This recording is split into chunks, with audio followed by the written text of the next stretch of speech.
This channel does not promote any violent, harmful, or illegal activities. All content provided by this channel is meant for an educational purpose only.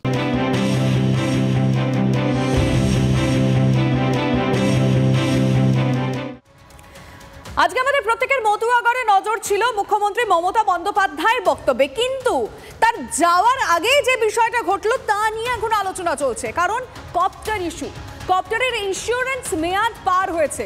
বিজেপির ঘাড়ে দায় চাপালেন মুখ্যমন্ত্রী, আমার সঙ্গে খেলতে যেও না, ছুঁতেও পারবে না, চ্যালেঞ্জ মমতার। সারা ভারত সরকার সব এজেন্সি কোটি কোটি টাকা খরচ করেও কিচ্ছু করতে পারবে না, দাবি তৃণমূল নেত্রী। আমার এখানে মিটিংয়ের টাইম দেওয়া ছিল 12:30টায়, হঠাৎ খবর এলো হেলিকপ্টারটা যাবে না। আমি দেখলাম দারুণ মজার খবর, তো ইলেকশনই শুরু হলো না, তার মধ্যে কনফ্রন্টেশন শুরু হয়ে গেল। কিন্তু ওরা বুঝলো না এটা আমার ভালো হলো। কেন ভালো হলো বলুন তো? কারণ আমি রাস্তায় আস্তে আস্তে আমার সাথে প্রচুর মানুষের দেখা হয়েছে। আমি বিজেপিকে বারবার বলি, ওরে আমার সাথে খেলতে যাস না, আমি যে খেলাটা খেলবো সেই খেলায় তোমরা আমাকে ধরতেও পারবে না, ছুটতেও পারবে না, নাগালও পাবে না। সারা ভারত সরকার বসে থাকো।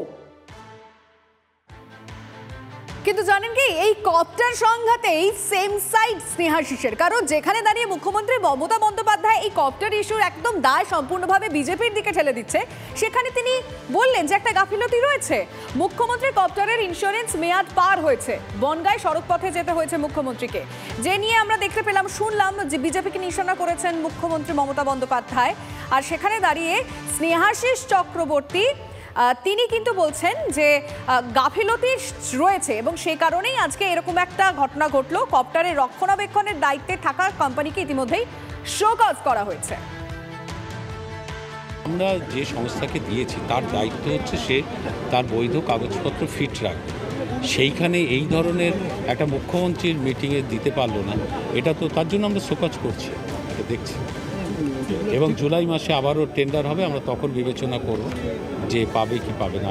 এটা কি মনে হচ্ছে যে কেন্দ্র সরকার যাতে মুখ্যমন্ত্রী দেরি করে যান তার একটা, আমার না সেটা মনে হচ্ছে না। তবে এই সংস্থা এই ধরনের গাফিলতি যখন আছে, এটা তার সংস্থা হিসেবে সেটা কিন্তু তার একটা ডিসক্রেডিট তৈরি হলো, আগামী দিনে সেটা তার বিপক্ষেই যাবে। এই মুহূর্তে কপ্টার সংঘাতে কিন্তু বঙ্গ রাজনীতির সরগরম। তার কারণ আজকে মুখ্যমন্ত্রী মমতা বন্দ্যোপাধ্যায় যাওয়ার কথা ছিল যে কপ্টারে, শেষ মুহূর্তে, একদম শেষ মুহূর্তে এসে কিন্তু সেইখানে সফর বাতিল হয়, কারণ তারপরে তাকে গাড়িতে করে যেতে হয়। কি কারণ জানা যায়? ইন্স্যুরেন্সের মেয়াদ পেরিয়ে গিয়েছে। যেখানে একটু আগে আপনারা মুখ্যমন্ত্রী মমতা বন্দ্যোপাধ্যায়কে আজকে বলতে শুনলেন সভা মঞ্চ থেকেই, বিজেপির দিকে তিনি দায় ঠেলেছেন এর পিছনে কারণ। কিন্তু কোথাও গিয়ে পরবর্তীতে যখন আপনারা পরিবহন মন্ত্রীর বক্তব্য শুনলেন, সেখানে দাঁড়িয়ে খানিকটা সেম সাইড বলি বলা যায় নিজের জন্য। কারণ বনগাঁ সড়ক পথে মুখ্যমন্ত্রীকে যেতে হয়েছিল, ইনি যখন মুখ্যমন্ত্রী বিজেপিকে নিশানা করছেন, তখন কেন্দ্রের ভূমিকা নিয়ে কোনোভাবেই সন্দিহান নন পরিবহন মন্ত্রী স্নেহাশিস চক্রবর্তী, এবং সেখানে তিনি পরিষ্কারভাবে গাফিলতির কথা স্বীকার করে নিচ্ছেন।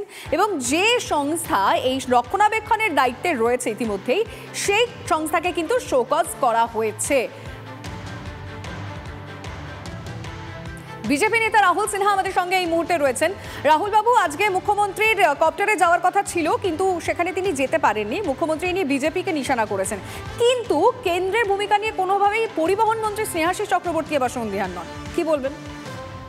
দেখুন, বিষয় হচ্ছে যে এরপরে মুখ্যমন্ত্রীর বদহজম হলেও বলবে বিজেপি করিয়েছে। তার মানে বিজেপির ভয় এমন ঢুকে গেছে যে ওনার প্রশাসনের উপরও ওনার ভরসা নেই। যেখানে ইন্স্যুরেন্সের রিনিউই করেনি, সেখানে বিজেপির ব্যাপার আসলো কোত্থেকে?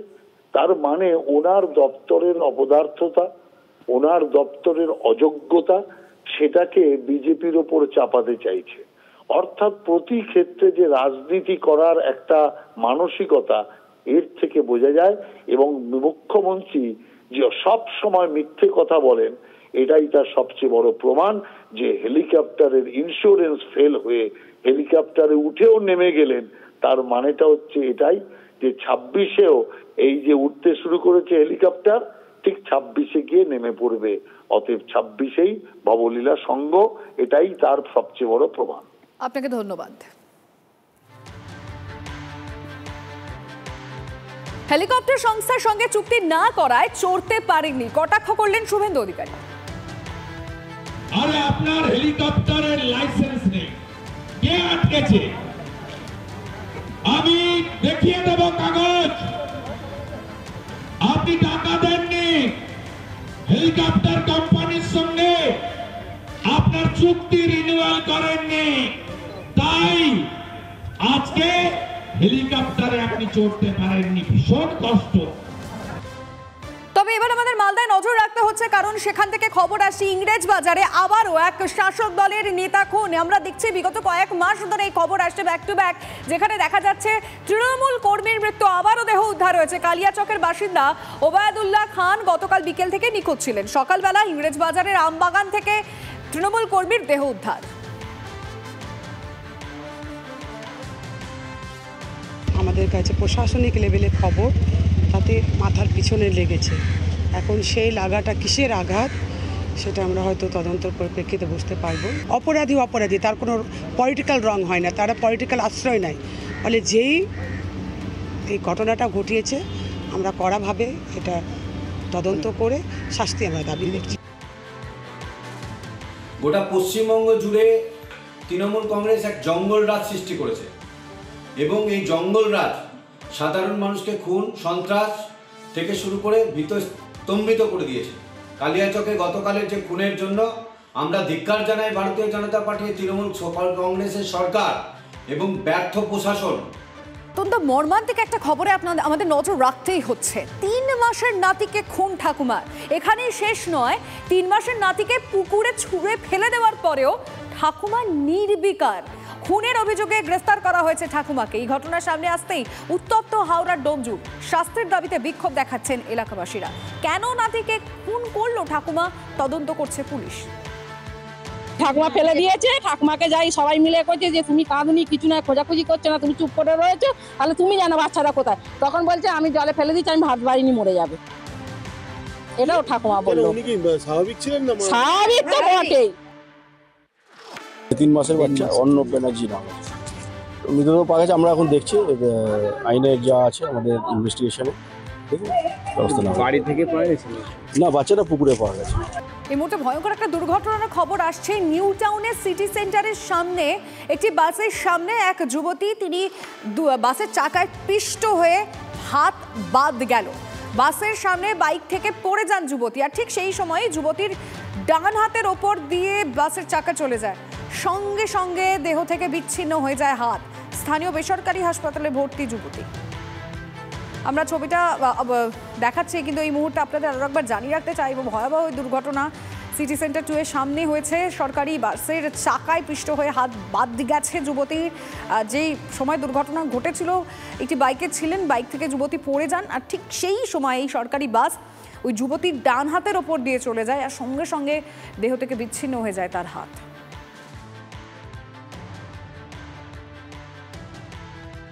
এবার একটা বিক্ষোভের ছবি দেখাই আপনাদের। তৃণমূল বিধায়কের বিরুদ্ধে পথে নেমে বিক্ষোভ, কিন্তু কারাই বিক্ষোভ করছেন জানেন? তৃণমূলেরই একাংশ। তার কারণ তোলাবাজি, সরকারি প্রকল্পে কাটমানি। প্রতিবাদ করলেই পুলিশি হেনস্থার অভিযোগ। কাঠগড়ায় তারকেশ্বরের তৃণমূল বিধায়ক রামেন্দু সিংহ রায়, বিধায়কের বিরুদ্ধে 7 দফা অভিযোগে বিক্ষোভ। ডানকুনি আরামবাগ রাজ্য সড়ক অবরোধ করা হয়েছে। প্রতিক্রিয়া দিতে চাননি তৃণমূল বিধায়ক রামেন্দু সিংহ রায়। বিধায়ক সাহেবের নেতৃত্বে এখানে কিছু মাটি মাফিয়া, জমি মাফিয়া, যারা জোর করে লোকের বাড়ি দখল করছে, লোকের জায়গা দখল করছে, বাড়িতে বসবাস করেন, যখন বাড়ির ভিতরে প্লাস্টার করতে চাইছেন তাকে গিয়ে পারমিশন দেখতে চাইছে, বলছে আমাকে 1.5 লাখ টাকা দিতে হবে, নাহলে বাড়ির কাজ করতে দেবো না। কিছু বিধায়ক ঘনিষ্ঠ মানুষজন বলছে এই কথাটা। তারাও তৃণমূল করে। একজন ভদ্র মহিলার 20 শতক জায়গা জোর করে দখল করে নিয়েছে। একটা সরকারি ICDS এর টয়লেট বাথরুম করানোর আমরা 2 বছর ধরে চেষ্টা করছি। এমন কোনো ব্যক্তি নেই যার কাছে আমরা যাইনি। সেই টয়লেট বাথরুমের কাজ করাতে গিয়ে আমি 48টা সেলাই খেয়েছি। তাই আমরা পুলিশকে একটা স্মারকলিপি জমা দিয়েছি 7 দফার। মানুষের স্বার্থে, মানুষের জনগণের কাজ